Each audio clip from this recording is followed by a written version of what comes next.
The world ain't all sunshine and rainbows. It will beat you to your knees and keep you there permanently if you let it. But it ain't about how hard you hit. It's about how hard you can get hit and keep moving forward. I always equated training to mental toughening. Welcome to the Business Pump Podcast. It has the potential to change your whole life. Connect with fitness professionals and turn your passion for fitness into a successful business. Hard work is the first, second, and third part of the formula. You gotta keep moving, let's go. Don't quit till you got nothing left. And now your host, Michael Groff. What is up? My name is Michael Groff, and I want to welcome you back to another episode of the Business Pump Podcast. I'm really excited about today's interview because I am talking with Jacob Heppner. If you do not know who he is, which if you're in the CrossFit world, you should, he is a 5-time CrossFit Games athlete. He has found a ton of success in the sport, and he has also started a ton of businesses. So I'm really excited about that interview, but before we dive into that, I just want to quickly let you know that if you haven't entered the giveaway that we're doing in celebration of this podcast, we're giving away a brand spanking new Theragun Mini to one lucky winner. So if you want to be entered in for that, you can go over to fittermedia.com/BP. That's fitrmedia.com/BP. There are multiple ways you can enter, and there's more ways you can get more entries. Just go over to that link, check it out, and you can figure out how to enter for that giveaway. But anyway, like I said in today's interview, I am talking with Jacob Heppner. Jacob Heppner is a 5-time CrossFit Games athlete. He has competed in the sport for a very long time. We dive a little bit into his fitness story. I mean, like, what did he do before CrossFit? Was he always passionate about fitness? Afterward, we dive a little bit into the entrepreneurial side of Jacob Heppner and some behind-the-scenes secrets on the business of being a CrossFit athlete that not a lot of CrossFit athletes talk about. Jacob Heppner is really open about the business side of being a CrossFit athlete. So if you're someone who has aspirations of competing in CrossFit, you're going to really like what's coming up early in the show. Coming up later in the show, we talk a little bit more about the other kinds of businesses that Jacob Heppner has, and he drops some huge tips for anybody that is either wanting to start a business or who currently owns a business. I am really excited for the interview, so without any further ado, let's get into it. So what's up, Jacob? How's it going, man? It's going well. How about yourself, man? Oh, I'm doing amazing. It's for a very long time I've been wanting to meet you, and I've kind of been half envious of like people like Craig Ritchie and like the Buttery Bros, how they just get to meet people like you. So I was like, one day. Well, we're doing it virtually, so we'll have to do it virtually since I don't want to give you COVID right now. Yeah, right. But in case the audience does not know why I'm kind of fanboying out right now, why don't you just give a brief intro, like who is like Jacob Heppner?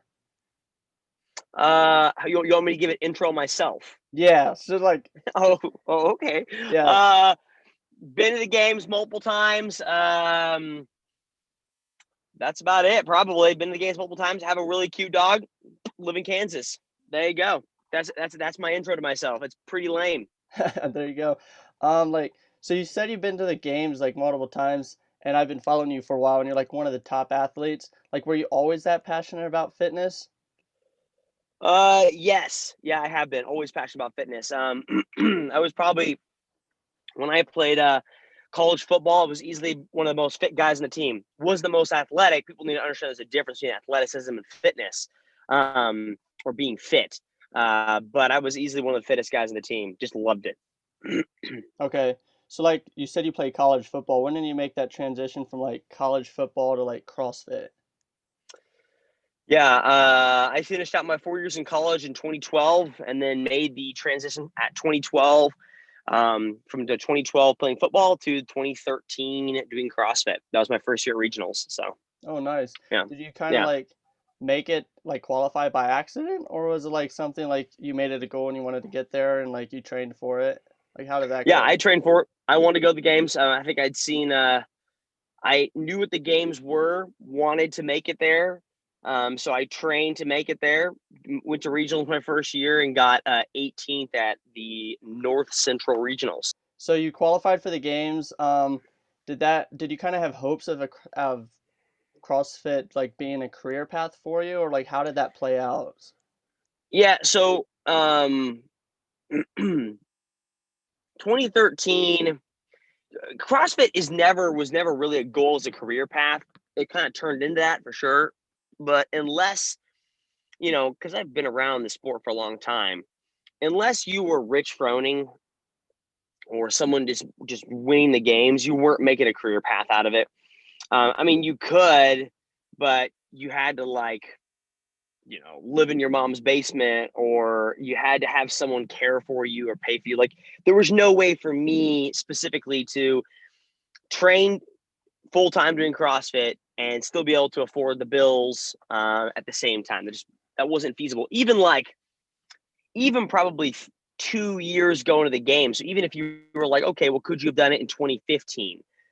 Probably still not. It wasn't probably, it's never been a career choice for me. I think some people have the opportunity to make that decision. I've not won the game, so I don't always have that opportunity.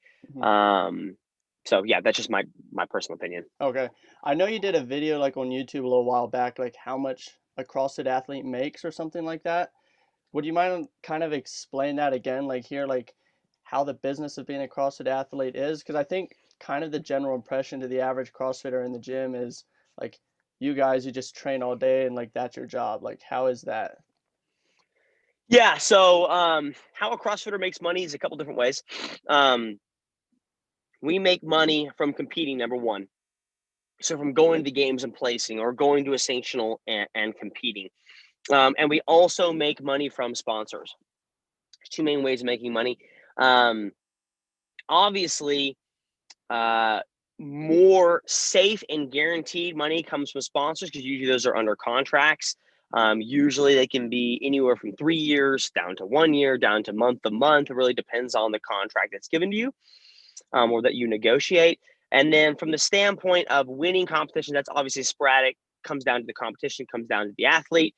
Like for instance, this past year, if I was only focused on making money as an athlete, and that was my only source of income, I would have made $17,000 in 2020 from the games. That's what I won from the games. Now you tell me, is that below the poverty line? Yes. So you've got to make money in other ways, or you've got to have a part-time job. A lot of coaches will coach at a gym or usually own the gym, and that's how they make money. So there's obviously a lot of different ways to make money there. But usually for an athlete, there's two main sources of income. Yeah, that's kind of interesting because I know like when I first got into CrossFit like a few years ago, I'd see the games athlete, I'd be like, oh man, you can just work out all day and like that's your career. I mean, But you do work out all day and that is your career, mm, but you have other things input, whether that's, you got to show up for photo shoots. You've got social media you've got to do. mm, You've got appearances, you've got podcasts, you've got things you've got to do all over the place. So while people may think it's people look at it and think, oh, that's a that's a glorious job you have. You work out all day. It's not as glorious as it looks. yeah, Like sometimes you think to yourself, when you're in the trenches of it, you think to yourself, man, it's a lot safer. You feel a lot safer if you have a full-time salary position, which we don't have. mm, So people think it's glorious and awesome, but it's really not. It's a lot of work, and it's yeah. just a lot of, make sure the pieces fall in the right places. So Okay, I definitely want to get into like some of your other businesses later, but first, a little bit more on a yeah. CrossFit, the business of being a CrossFit athlete. Say there's like someone watching this and they're like have aspirations to be a CrossFit athlete or like to compete at CrossFit and kind of make it their career. Like, what advice would you give them? Like, is there special routes they should take in the beginning? Like, how should they like turn their like passion for fitness and competing into like more of a business kind of? Like, how could they make money doing it? Well, first of all, you have to address your question. You said Hmm. kind of be a Okay, full-time yeah, athlete. Like, you've got to make a decision. okay, It's black and white. It's either you're doing it or you're not. If you're not doing it, okay. go pound sand. It's not going to happen. Like, you got to be all in. So if the person's all in and they're like, this is what I want to do and I want to make money, what you got to put the horse before the cart. So the first thing you got to do is, like, I went to the games in 2014. It's just a really good story I tell. Is I went to the games in 2014, and my first sponsor I ever got right before I went to the games was Fit Aid. And They're my longest running sponsor. Absolutely love them. They weren't paying me. A lot of sponsors, some sponsors will pay you per month. Now, some sponsors will give you product that you would eventually have gotten out and purchased. Like, for instance, if you're sponsored by a food company, they're giving you food. Well, you and I eat food, so it saves me money in the long run, right? But a company like FitAid in the beginning, when they didn't know who I was a nobody, and they were just giving me product, and that's fine, but that's not making money, right? And so in the beginning, even if you make it to the games the first time, people think like, oh, I'll make it to the games once and I'll get sponsors. There are a lot of games athletes that are perennial athletes that have been there for years that don't have sponsors, or just because really what it comes down to is what people seem to think is like, oh, I'll qualify the games, I'll make a lot of money, I'll be rich, and I'll have sponsors. My life will be set. False. Like, you need to make sure, one of the most important things, if you want to make money in this sport, is you've got to create a brand for yourself. You've got to brand yourself in such a way that when people see you, they know what to expect. When people see me, they know what to expect because I have created a brand over the course of many, many years. Now, your people watching it may not know who I am, so let me define my brand. Like, what I brand myself around is you're going to see the raw and realness of a professional athlete in a sport, okay? A lot of athletes in any sport will not show you failure. They won't show you how to make money in a sport, or how much money you can make in a sport. They won't address real questions that a person outside the sport might have, because it's hard. It's hard to talk about. Or it's hard to show you failing. It's hard to admit that, hey, last night I quit a workout, or whatever the case may be, or here's me failing a lift. But that's what I've endeavored to do, because I always noticed from the very beginning in the sport that there wasn't an athlete out there, to my knowledge, that was really embracing this sucks. This is hard. I failed the same as you. Like, remember that one time when you learned how to do double unders and it took you months on end, you whip yourself? Yeah, been there, freaking done that. Sucked, but I was there too. And so it's fun to show that. And that's really what I branded myself around. For some people, for some other companies, that brand resonates with them. For some people, it doesn't. And so people might think that you make it to the games the first time and you make a lot of money and you get sponsors. Not true. It's really comes down to make money in the sport, you have to have a brand. You have to be interactive, whether socially, from social media, or do a lot of showing up places all the time.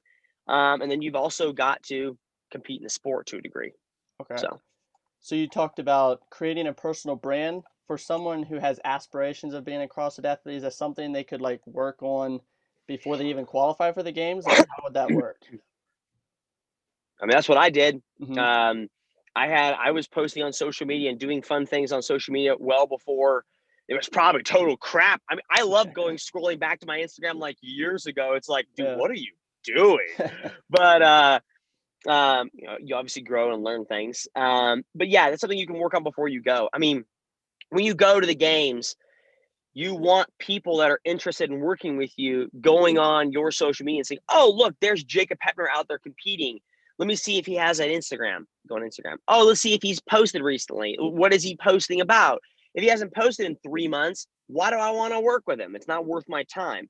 But, oh, he's posting twice a day. It's fun. It's laid back. It's positive. It's not just always political. It's not always about a singular subject. It's just his life. Mm-hmm. Then that is interesting to sponsors, because they can see that they can insert themselves in this person's life, get some marketing from them, help the athlete out, and also help their company out. They want to see an ROI in the long run anyways. Okay. So about creating a brand for yourself, you have a really cool YouTube channel. It's been a channel I've admired for a long time and been following for a long time. And you kind of share your story there, like you were just saying. Would you suggest someone who's interested in like branding themselves start a YouTube channel? That's a difficult question. So it's not for everybody. Mm-hmm. It has to be, I mean, look at like almost every CrossFit Games athlete has an Instagram page. But if you take that and say, okay, let's create a separate subset of athletes that have a YouTube channel, it's very small. Mm-hmm. And then, it really comes down to, and then you even look at it even further and say, okay, well, what athletes are doing it themselves? Mm-hmm. or would have hired out that's even smaller. Because a lot of guys like Dan Bailey has a great YouTube channel, like Christy Aramo has a great YouTube channel. They hire out for people, which is, there's nothing wrong with that. You just have to have access to that. And if we're talking about someone who's wanting to start a YouTube channel, they might think, well, it's got to look like Christy Ramos, or it's got to look like Dan Bailey's. Well, unless you are a videographer by trade or have access to a free one or willing to cut that cash out for it, it's probably not going to look like that. It's probably going to look like mine. It's probably going to look like me grabbing my phone and being like, hey guys, today we're going to look at my barn, or we're going to work out. I'm just going to put my camera here and you're just going to watch. So that's what I mean. Like, is I wanted to show the realness and rawness of life. And for sure, if you're looking to get sponsors to make your way in the sport, being able to show long form content like YouTube is huge. Okay. But you need to approach it with a plan, right? You have to have a specific niche. You need to know what you're going to showcase, how you're going to post, what you're going to do with it. I mean, I've taken I'm not taking classes. I've hired people to come in for my YouTube channel and help me to make it better. I've hired people out to make certain content. Like, I mean, YouTube in itself for me is a separate entity, is a company that I own. I mean, Okay. I don't put a lot of content on it right now because I'm so busy in other aspects, but it's going to come back. It's just, and also because like we had plans for 2020, but then COVID happens and I don't have any plans. And so, yeah, but I recommend it. It just takes, you need to come into it with an open mind, and it's a lot of work. So.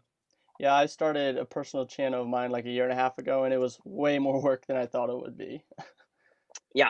I mean, I was putting in probably an hour every day. I was working on YouTube, and that was just me just literally commentating on myself working out. Like, it's like the most simplest thing you've ever seen in your life. So yeah, I've seen those videos that you used to do like that. Those were really dope. well, I want to bring those back. The goal is like, so we recently moved and we have a house we're living in, and we're finishing the barn up. And as soon as we're done with the barn, it's hard for me in the gym because like I need to prop up a camera and I have people around me. It's just weird, right? It's just weird. Yeah. But if I have a barn, I can live stream it. I can do whatever I want because I own the barn. And my previous property with the small barn I had, the first barn I had, it had terrible service. So I couldn't take a Zoom call. I couldn't get on anything. So I couldn't do any of that. So now that I have internet available in the barn, it opens up a lot more avenues of me being able to showcase and do things and have fun. So we're going to bring it back for sure. It's coming. Just taking its time. Before we move on to your other businesses, you talked about your barn. This ain't like business, but how is that barn renovation going? It's going well. So everything my wife and I do in life has to have multiple purposes. So like we renovated this house. We're not going to stay in that house forever. We're eventually going to Airbnb it when we build our house in the back of the property. So it has a separate purpose. I would never renovate something that I'm never going to use for the rest of my life. The barn is going to have a couple different purposes. It's going to be obviously a place where I work out, obviously. It looks really good from the outside. So my wife is a professional photographer on the side. She's going to use it for photography on the outside. We're also going to host events in there. And I'm also going to hold camps and seminars in there is the goal too. So I'm not going to spend money on something if I can't receive money, if I can't pay for it over time. Like the barn I previously had was on the property. I didn't have to build it. So I was like, oh, wonderful. I'll just put stuff in it and insulate it and we're done. But this one is, it's about $170,000, $170,000 barn, which is like for some people a house, right? Yeah. And so it's like, okay, well, I've got to make sure that I have money coming into this to be able to afford this barn and make sure use it and have fun with it. And to me, I want to make it an iconic barn. It's going to look gorgeous. I'm not comparing myself to Froning. Froning has an iconic barn. That's awesome. I want to do something very similar to that, just not on that scale. Man, that's really cool. Okay, so like putting the CrossFit athlete like aside, that in and of itself being a business, like what are some other businesses you started like that are fitness based? So you've started a lot. Yeah. So over the course of 2020, I believe I started 4 and rebranded 1. And so we had, what you probably seen is we had Midwest Made for a long time, right? That was the first company I started, which is my programming company, along with a buddy of mine. Some issues happened there. And so I took the company, he left, I took the company and rebranded it to be Grit. Okay. which is the company. I mean, so that's the rebrand. I actually like the Grit word better. Grit was pretty awesome. And now Brooke Inn started a an apparel company called with the word Grit on. I want to be like, hey, Brooke, I deserve like 5% of that. Yeah. Okay, like give me 5% of your sales. Definitely. But we got Grit, and then in early 2020 we started a nutrition company called Functional Eating, which the abbreviation for that is FE. If you're a nerd, FE is iron on the periodic table. And so we started Functional Eating, which is an online nutrition company, which we are doing extremely well in our first year. I'm really enjoying that. We have like 6 coaches on our team and a sales team. It's really, really, really cool to grow that company. And then the other 3 are applications, iOS and Android apps. Okay. So, yeah. That's pretty cool. That's like a broad range of different businesses you got there going. Yep. The goal is that I create things or join things because at some point I want to have them all work together. So like Grit's got as a basic example, Grit has a website, and on the website, a top nav on the website, you have all the information you can go see, like programs to purchase, who are our coaches, contact us, a shop to buy apparel, whatever the case may be. And the bottom, it's nutrition. Because, like we can't outwork a bad diet. So you can work as much as you want, but if you eat crap, you're going to be crap. And so the nutrition tab goes to Functional Eating. And the Functional Eating has a top nav that connects back to Grit for fitness. And then I've Grit, the application that it's on to deliver programming to people who are signed up. I also co-own that app. And so like you essentially vertically integrate yourself and try to get invested. And so like the whole pipeline I am invested in from top to bottom. So. Oh, nice. I didn't know you did that. That's really cool. Yep. Most people don't. So that's that. Yeah. So one of the companies that I co-own is Ignite, and that is essentially a rebrand. I partnered up with a company called Box Score Fitness, which is a company that delivers my programming now, and we have rebranded it to be Ignite because we're making a lot of changes to it, and that's essentially what that is. So. Okay, that's really cool. I heard you on other podcasts, you talking about you being like a creative and like you'd like to have a creative outlet. Like, were you always entrepreneurial and like a creative, or is this something that you kind of acquired over the years? No, always have been. Disappears. Like some things about your personality usually will disappear after time and sometimes come back depending upon the circumstance, the environment you're around. And so as a kid, I was very creative, as most boys did, grew up playing with Legos, loved that. And that comes to be, your creativeness is from Legos, and did that for a long time. Took art classes, loved it. Most people don't know that, and really enjoyed it. And then as an entrepreneur, my parents were always pushing me to, do 4-H and, have a garden and sell those vegetables on the side of the road or do a lemonade stand. I was that homeschooled kid.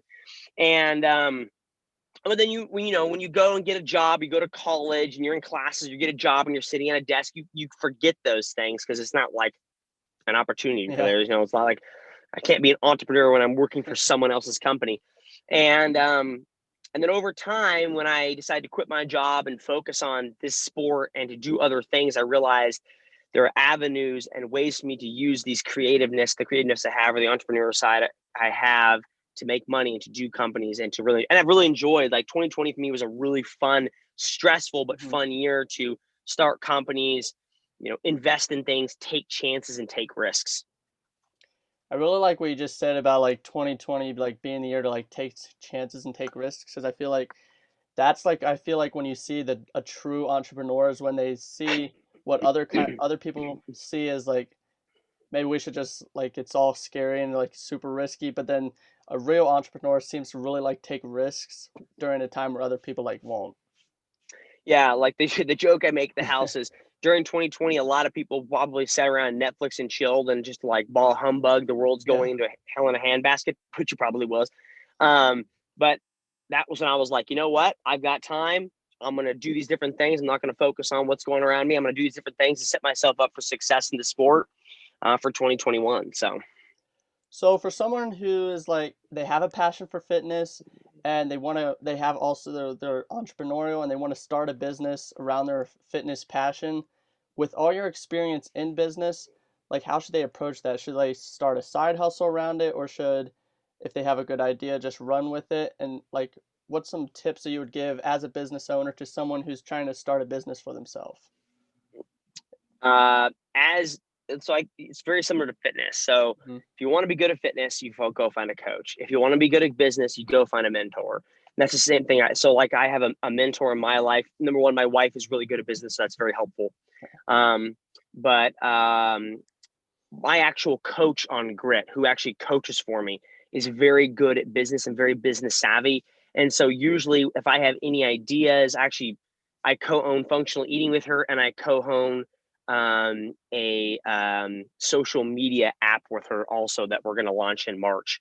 But she's very smart and thinks a little bit differently than I do. I have a degree in math, so I don't really think business wise.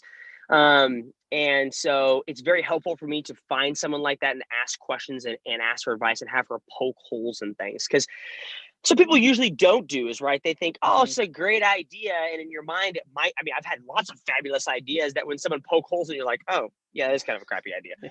And you need someone to coach your snatch, tell you when you're pulling too early. You need someone to coach your air squat, tell you to open up your hips.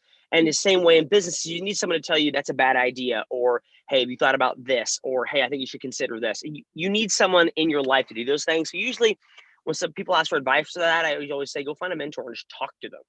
Mm-hmm. That makes a ton of sense. Yeah. You've mentioned one of your businesses were doing really good this year. I forget, was it the nutrition one? Is that the one? Yep. Yeah, that one. So like, what are strategies you use to like make it successful in its first year, if that makes sense? It's a good question. So strategies to make yourself, and this applies to actually any of the companies I own, Mm. is I am not going to start a company that has already, I have to be different, right? Mm-hmm. I can't start a company and be the same thing that's already started, because you're competing against them and you have nothing to say, well, I'm better than being, because. And so from my perspective in the online nutrition space, and there are companies out there that do online nutrition well, Mm-hmm. but they don't, they will give you advice for nutrition, but they don't create a relationship with you. And that's what we do well. Is I wanted to have a coach, an advocate behind you that supported you, that you knew you could text any day and call them and talk to them if you needed something or had a question. And so like for other companies in our space and in just in the fitness industry in general, you're emailing them. You don't have really direct face-to-face contact via a Zoom call or whatever, whenever you need it. And so Mm-hmm. that's what I wanted to provide. I wanted to provide a relationship. And also it makes it difficult. It makes my company, for lack of better terms, more sticky. Mm. Because if I have a relationship with you and I'm your coach, it makes you more difficult to leave me, because you're like, oh, I really like Jacob. Like, I know these things about him personally. I know who his wife's name is, what his dog is, what he does for a living. And that makes you not want to leave me. Not Mm. saying that that's my overall goal. I want to teach you how to fish. That way you leave me and do your own thing. Mm. I don't want to fish for you. But at the same time, I wanted, functional eating was based around, I want to create a relationship with you. That way, you feel more open to be like, hey, Jake, well, alongside my nutrition, this is also some things I'm struggling with. This is why I can't sleep at night. That's why my nutrition is tanking. That's why I'm eating, stress eating, whatever the case may be. Mm-hmm. It's hard to get that across someone if you're just emailing them. Like, you Okay. don't have a connection. Mm. So That makes that's a what I ton of sense. recommend for every company, is you be a little bit different, whether it's I'm creating a relationship on functional eating. Now, there are other good Mm-hmm. companies that do something very similar to me. We do a little Mm-hmm. bit differently in terms of how we deliver nutrition, but there are other companies out there in our space that create relationships. But overall, you need to be different. You need to be Okay. a little bit different. So do you just have those ideas off the top of your head, or do you kind of like do market research before you actually launch the company? How does that work? Well, both. Mm-hmm. So a lot of these companies would just come into my head, and I'll pitch it to my wife, like, hey, what do you think about this? And she'd be like, that's dumb. Or, because I've done a lot of them. If I had every company idea I ever came up with, I probably owned like 20 companies, and some of them would be terrible. But a lot of companies I have come up from issues that I have struggled with.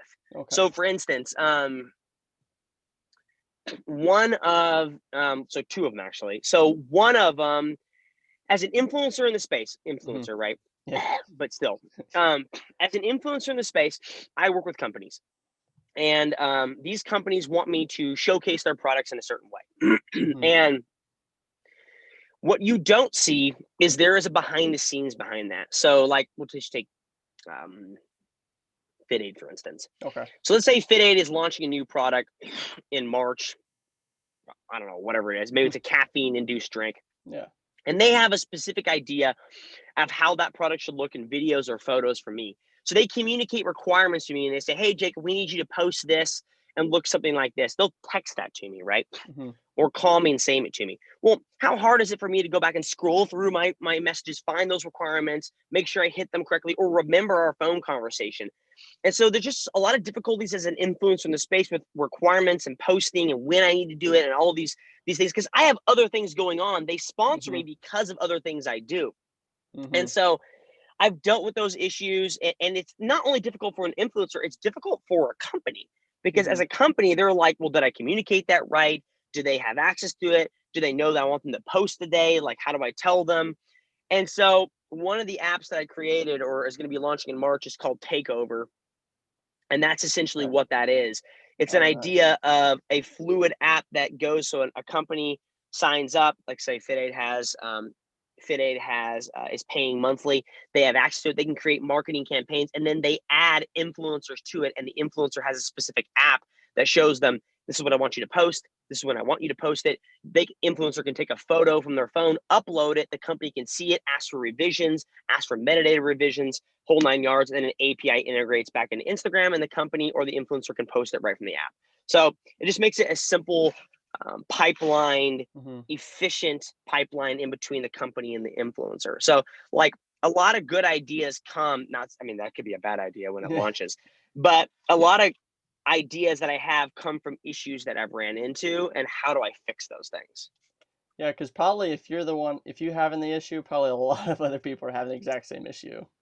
Like I'm not going to create an app that also just deals in the fitness industry, right? Like this could be used for the fashion industry, the makeup industry, the freaking hunting. You name it, there's influencers in every space. So if I'm having these issues, I know I'm not the only freaking person that's like, okay, what was that requirement? And now that I'm starting companies and I actually work with influencers on the other side of the spectrum, well, now I'm seeing the difficulties of communicating it adequately and making sure they know exactly what I'm requiring of them.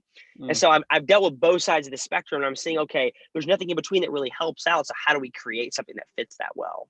Okay, yeah, that makes a lot of sense. One of the last questions I want to ask you is like, obviously you're one of the top athletes in the sport. You've competed the game, what, 4 or 5 times now? Well, 4, and this last year was like 5th, but I call it like 4.5 now because I didn't go. 4.5. Yeah. So you're 4.5 times CrossFit Games athlete, and you own multiple businesses like we just covered. Like, how do you juggle all that, like, with your time? Are there any, like, do you plan out your days? Like, how does that work? How do you juggle all that? Yep, plan out my days. I also don't. I have hired people and put people in positions that are really good at what they do. So one thing I usually recommend to people is you have to ask yourself, and whatever you do, what are you good at? What are you passionate about? What makes you happy? Now you need to do that. Now, I'm going to have to do some things I'm not going to enjoy. That's just life. But if you have certain things in a company or in a business or in life that you do that you can delegate to somebody else to do, you're going to lose money on it, but you have to ask yourself, what is the time value you've saved? Like, what is your time worth? What is it worth to you to not stress out? Like, I get very stressed very quickly if I have to fix things manually. Like if you're like, hey, go fix that dishwasher or uninstall a dishwasher or build me this or that. I don't do that stuff. Like people will be like, oh, did you renovate your house? No, I paid for someone to do it because I have physically done some of the tasks they could do. Yes, I can do electrical work. Yeah, I can do this and that. But it would have stressed me out to no degree. And so you have to ask yourself, what is it worth it to you to come back at the end of the day, just be upset, take it out on your wife, take it out on the people around you? What is your time worth?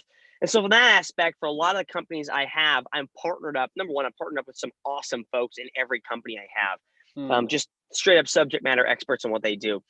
And what I usually bring to the table is usually just the marketing and sales. So Okay. I'm the one that's talking to people. I'm the one that's on these podcasts. I'm the guy that does, the vocalization pretty much. So So do you kind of like set time slots during the day? Like how does that look practically? Or do you just kind of wing it from day to day?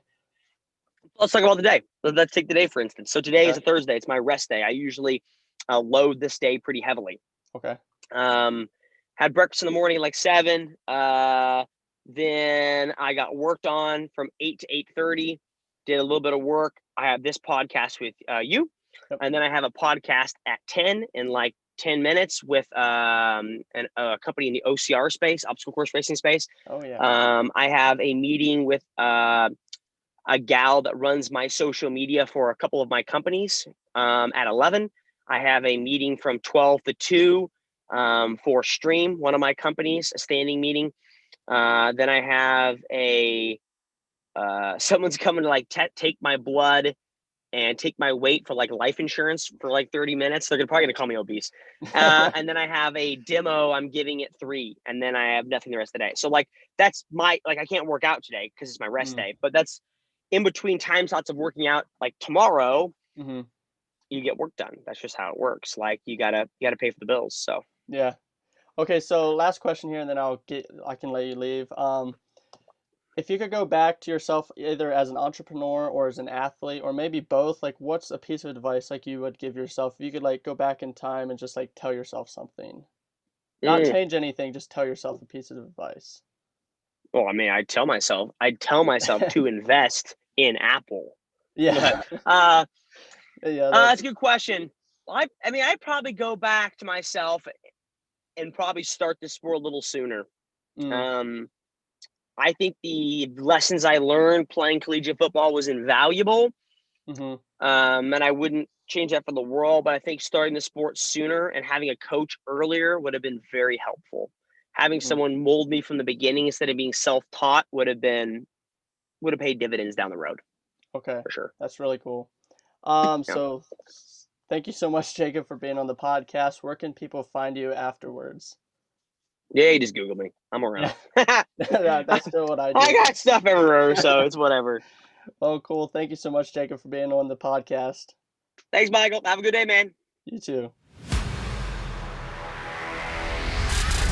Thank you for listening to another episode of the Business Pump Podcast. Don't forget to like, comment, and hit that subscribe button. And stay connected with Michael on social media at @BMichaelGroff on all platforms.